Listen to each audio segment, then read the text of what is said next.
Fala, galera, esse Ford Ka 1.0 3 cilindros, ele chegou para nós aqui, ó, com barulhinho no motor, né?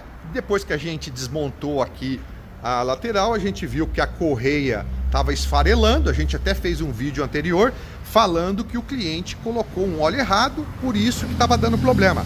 O óleo correto é esse aqui, ó, 5W20, olha aí, ó, tá?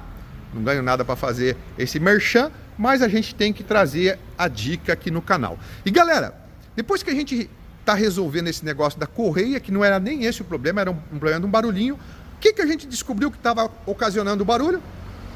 Comando trincado, galera. Olha só, aqui tá separado, mas estava lá trincado e nós vamos ter que substituir por um novo. Esse era o problema que estava dando esse barulho no motor. É mole ou você quer mais?